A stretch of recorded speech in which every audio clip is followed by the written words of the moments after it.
Come on, have a sit down. The power of the plus. Let me talk about the power of the plus. The cross, the cross, the plus, the more, M-O-R-E, or the mores, if you wish, or the room, space. God is infinite. Goodness is infinite, meaning it cannot be exhausted. There is no end. If you say infinity, you understand, you comprehend that it is unending, like the figure 8 on its side, the number 8. But the plus, the cross, if I put 1 plus, by definition of the cross, definition of the plus, definition of adding, you can always add something to. Understanding that if we understand what the cross is, it is human, it is the body, it is a person. We make the cross by outstretching our arms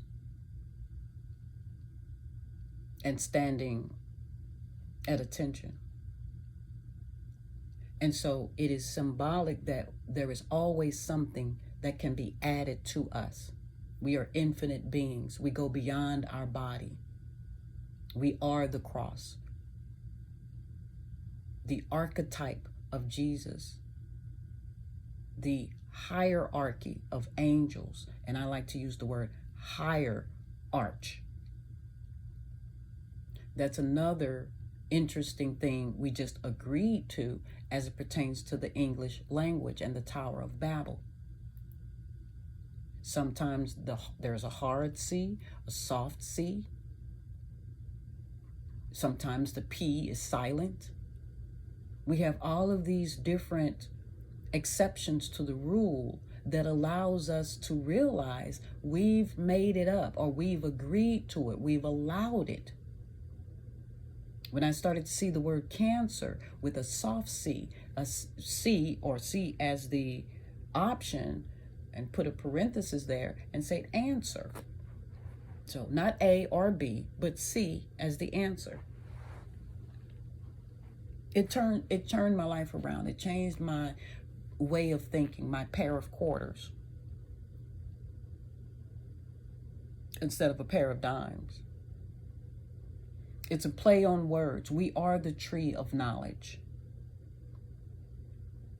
Good and evil can be frontwards and backwards, left and right. We're not wrong, we are grown. It's an anagram. And so evil is Levi, or Levi is a tribe.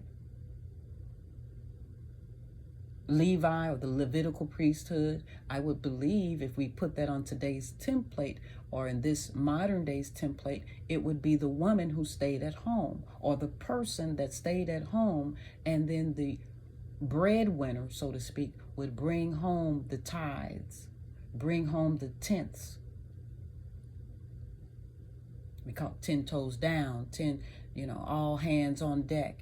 We're basically talking about our phalanges, our spirit fingers, our leaves. We are the tree. Let me, shake your leaves. This is your arm, your palm. It is also your map. Your palm is your map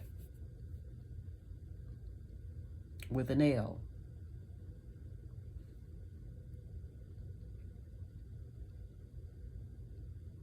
God is that which is good. For us to differentiate between that which is good for us and not good for us, we use the word God as our creator. Problem is, we call God, or others call God and impressed upon us for God to be a he. And then Jesus is a he. And then the Holy Spirit is a he. Where is the feminine aspect to bring about healing in a divine kind of way? So when you take out an entire gender in the heavenlies, in your mindset, Where does that leave us? It leaves us with war. It leaves us with lopsidedness. It leaves us less than plus. And so it is time to swing to the other end of the pendulum and then bring ourselves back to center.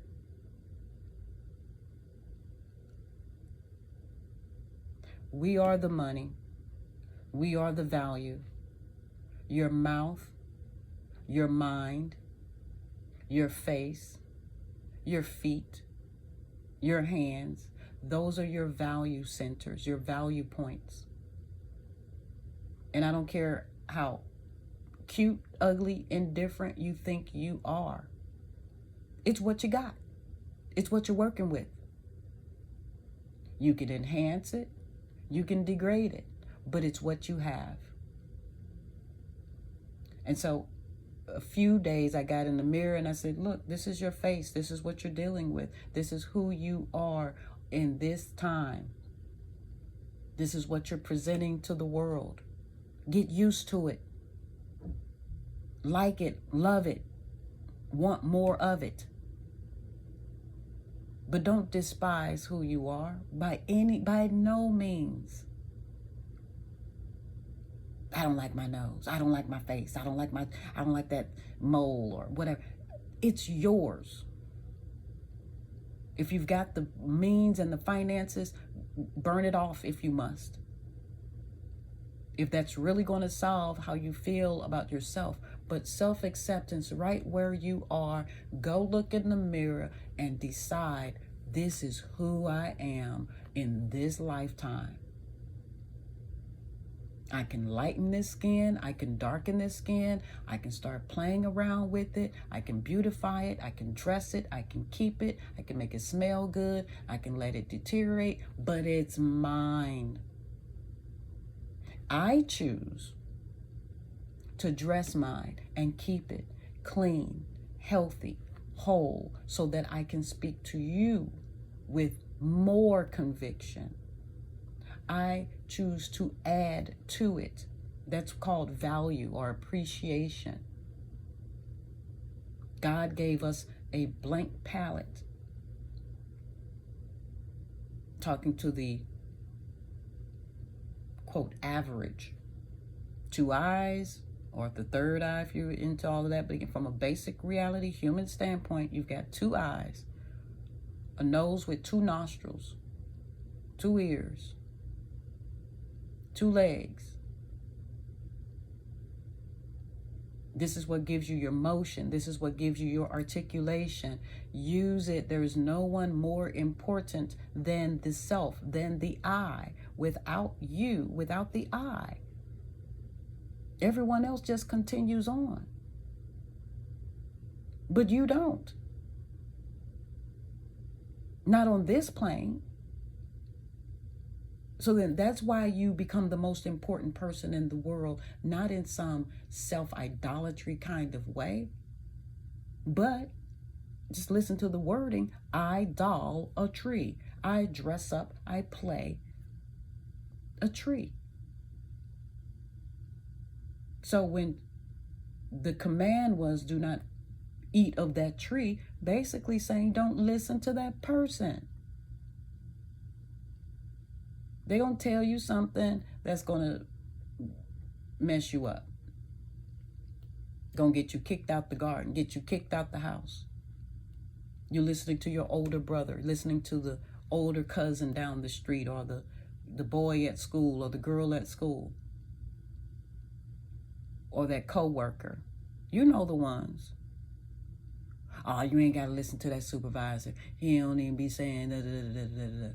And it's not that what they're saying is not factual, but if they are not in a position to tell you that, you now have that knowledge, but you now also get fired. Now here's the other part about it. Did you hear anything about the serpent getting kicked out the garden? Did you hear that part? Because I didn't. I didn't read that part.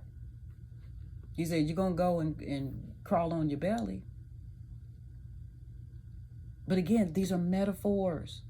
We know that the Bible is a parable. We know that the Bible is these similes and hyperboles and these exaggerations. We know that. And then people try to take it very literally, word for word.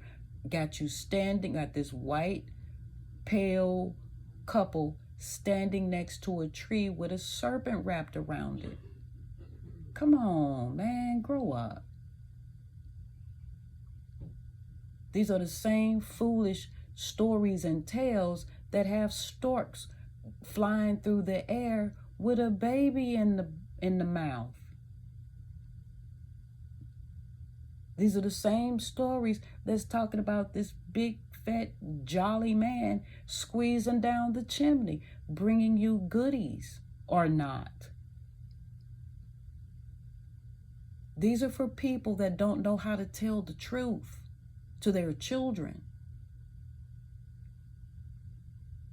Mommy, where do babies come from? Or usually, again, these stories that start off with the dad. Dad, where do babies come from? Ask your mom. You don't know? He probably doesn't. He doesn't know anything about fallopian tubes. He doesn't know anything about the uterus. He doesn't know anything about menses and cycles and ovulation. He just knows he's got his hoe in the garden and he's hoeing away, being fruitful and multiplying all over the earth. But he don't care how they're made. He's just having joy. He's just planting seeds.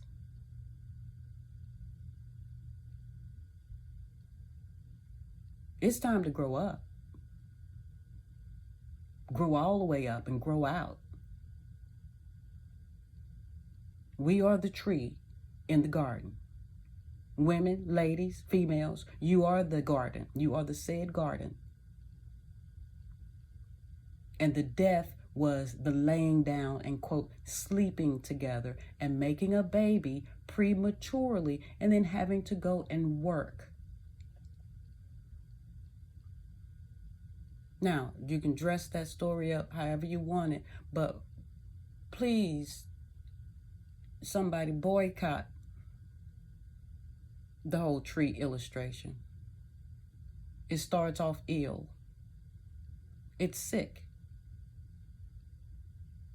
And if you're teaching promiscuity or premature sex before you're ready to have a baby or unplanned pregnancies, if you're teaching that by way of a tree and a serpent instead of penises and vaginas and ovulation and menses cycles and puberty, if you're teaching it by any other way, you're doing your children a disservice. And you wonder why they don't trust you. Let your children value the fact that you are the one that's bringing toys home. And you're getting this toy this year because I've had to tell you to clean your room, and you've cleaned your room, and this is the toy that you get. Or you getting this toy because you didn't clean your room. So you get the Dollar Tree item. I'm giving you something, but you don't get the $10 toy. You do better, we'll go get the $10 toy. But we're going to stop blaming it on Satan, Santa Claus, Jesus, God. Just stop blaming outside forces for coming in the house and doing your job. All right. Talk to you later.